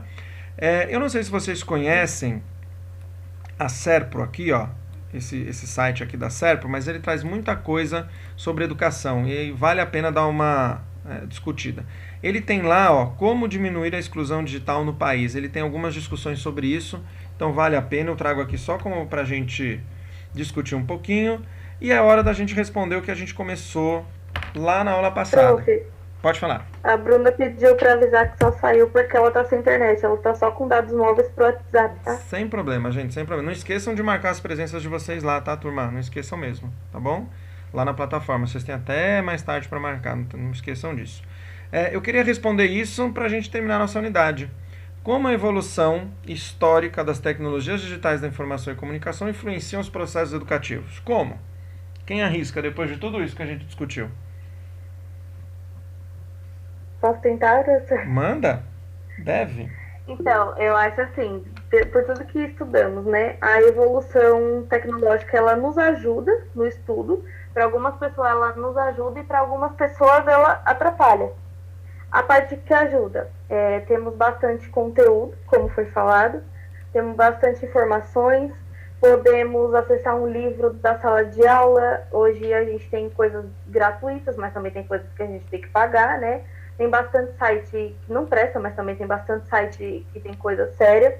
Então isso ajuda bastante. Hoje a gente consegue fazer uma live pelo celular, pelo computador. Então tudo isso ajuda a gente, interfere a gente no lado bom do estudo. Só que o lado ruim são essas pessoas que a gente falou, que não tem condição de jeito nenhum, não tem como comprar, se comprar passa fome, não tem acesso à tecnologia, ou às vezes tem acesso, mas não foi ensinada a mexer. Então isso influencia pelo lado ruim na nossa aprendizagem, no processo educativo. Excelente, gente. Ó, se eu tivesse que responder como a evolução histórica dessas tecnologias que a gente discutiu influenciam os processos educativos, em 100% dos processos. Não temos condições hoje de pensar processo educativo sem levar em consideração toda essa discussão tecnológica. Nada hoje na educação está longe da tecnologia. A gente não consegue pensar numa simples atividade que não use tecnologia. E a gente precisa entender isso num processo, tanto dos, abre aspas, equipamentos tecnológicos, quanto das pessoas e as gerações que essas pessoas estão vivendo nos dias de hoje. Moderna, pós-moderna, líquida ou sólida. Mais para frente a gente vai falar sobre gerações, geração X, geração Y, geração alfa, geração Z. A gente vai discutir sobre esses tipos de gerações e, de repente, um professor que é geração X está dando aula para um alfa e como é que é isso, né? Essa diferença de 4, 5 gerações e que tem a ver com a modernidade que a gente discutiu agora, tem a ver com a globalização, né? A questão do capitalismo. Então são conceitos, turma, que de agora em diante eu vou retomando, mas só falando o conceito. Então o que é importante? A gente ter clareza deles, tá? Mais alguma pergunta, algum comentário que vocês queiram fazer antes de eu encerrar e falar das duas coisas aqui pra gente finalizar? Não, professor, tranquilo. Joia. Tô remoendo aqui as informações. Mas valeu? Tá ajudando? Demais! Que bom. Isso é bacana. Ó, eu gosto de chacoalhar, viu, Elias? Eu gosto de jogar umas coisas na cabeça. Muito boa, assim. professora, a aula, reflexão. A gente vê o que a gente está vivendo com mais clareza, com mais um senso mais crítico. Joia. Turma, eu já estou liberando para vocês na plataforma todo o material que eu falei, ó. Tá? Então, o que a gente discutiu sobre modernidade sólida e líquida, aquele videozinho, a música do Lulo, o slide também, o documentário, né? Já vou pôr o slide também. E aqui, deixa aí eu finalizar pra gente, e aí eu vou pôr o slide lá também. Aqui, turma, ó, verificação da aprendizagem. O que eu vou propor a vocês? Cada unidade, 1, 2 e 3, a gente tem que marcar aí um ponto para alguma atividade, tá? Como a gente ainda está numa discussão teórica, eu montei para vocês um Google Forms com algumas perguntas, tá? Como se fosse uma espécie de avaliação, não vou chamar de prova, mas eu vou chamar aí de um questionário sobre tudo que vocês viram aqui nessa apresentação toda. Aí você vai falar, professor, eu posso consultar? Deve, né? Não é uma prova, né? Eu quero que você responda essas perguntas consultando tudo que a gente fez. Tá? Como é que vai funcionar? Eu vou aqui para a plataforma, ó, só para vocês enxergarem. Esse fórum era só uma discussão nossa, né? Agradeço aí a galera que participou. Aqui, ó, neste primeiro aqui, ó, eu vou abrir agora, tá? Ela é uma atividade no Google Forms. Por que eu estou trazendo o Google Forms? Para a gente trabalhar com ferramentas um pouquinho diferentes, porque lá na frente nós vamos falar como montar isso, tá? Vocês vão perceber que ela contém questões sobre essa nossa discussão, tá? Vocês vão marcando pontos nesse questionário. Você pode chegar até 20 pontos. Aí você vai falar, nossa, professor, como é que eu vou fazer o cálculo? Você divide por 2. Então, se você fizer 20 pontos, divide por 2, você tem 10. 10 é o 1.0, né? Então, os 20 pontos vão dar para mim quantos, né? 1 ponto, meio ponto, 0.8, quanto que você tem da unidade 1, ok? De novo, unidade 1 te dá um único ponto. Para facilitar a nossa vida, eu vou atribuir com pontuação. Então, você vai ter um questionário, você vai respondendo, tá? Você vai ter para responder até a semana que vem, dia 9, um dia antes da nossa aula, tá? Porque quando você responder, você não vai ter a nota de cara. Você vai ter acesso só ao questionário. O teu questionário pode não ser igual ao do seu colega, porque eu fiz um banco de questões. Depois a gente vai falar sobre isso, como é que monta esse tipo de coisa, porque essa também é a proposta da aula lá para as outras unidades, tá? Mas qual é a ideia? Que na nossa próxima aula, que é dia 10, ó, então dia 9, ó, vou abrir até o calendário aqui para você enxergar, ó. Dia 9 é um dia antes, então tá aqui, ó, é uma quarta-feira. Dia 10 é a nossa aula. Dia 10, na aula, eu vou liberar as notas e as respostas do questionário para vocês. E aí você vai ter acesso, então, a toda essa resposta. E isso vai ser um material que eu vou mandar para o teu e-mail cadastrado, para você também ter como material de estudo. Tá bom? Pergunta sobre o questionário. Vamos lá. Beleza. Maravilhoso. Tranquilo? Quando vocês, então, responderem ao questionário, eu vou deixar aqui já aberto. Ó, eu vou pedir que você, então, faça aqui, tá? O feedback, tá? Que você diga para mim o que você achou da unidade 1. Isso para mim é muito importante, tá bom? Então, você vai entrar aqui e vai responder o feedback para mim, que é muito importante. Combinado? Mas só responda ele, gente, depois de ter respondido a atividade. Porque tem aqui no feedback, eu pergunto sobre a atividade. Uma outra coisa que eu acho que é importante eu dizer a vocês, para a gente fechar nossa aula de hoje. Toda parte do semestre, então é assim, vamos entender. Eu falei isso na primeira aula. Unidade 1, 2 e 3, vocês vão ter 1 ponto cada. E 7 pontos na prova. No final destas 3 atividades, eu costumo dar uma atividade de recuperação. O que é uma atividade de recuperação, turma? Vamos supor que você fez a 1, fez a 2 e por algum motivo você foi mal na 3, tá? Eu dou uma atividade para repor uma dessas notas que você foi mal. Ah, mas eu preciso fazer? Não, se você já tem suas notas aqui, você não precisa. Tá? Eu não fico dizendo, olha, Ana, você tem que fazer, olha, Eliezer, você tem que fazer. Eu não vou. Vocês sabem da sua nota, tá? E eu vou dar esta atividade depois da terceira. Em que momento que eu dou essa atividade de recuperação? Na unidade 4. Porque a unidade 4 não tem atividade. Então, vocês vão ter unidade 1, 2 e 3, vocês vão ter uma atividade e vão saber a nota. Quando chegar na 4, se você não teve nenhum problema com essas notas, você não tem que fazer a de recuperação para recuperar uma das 3. Se uma das 3 não foi legal, você faz essa de recuperação. Aí você vai dizer assim para mim, ah, professor, mas e se essa nota, vou dar um exemplo para ficar mais claro, você teve 1 ponto, meio e 0, tá? Você fez a de recuperação.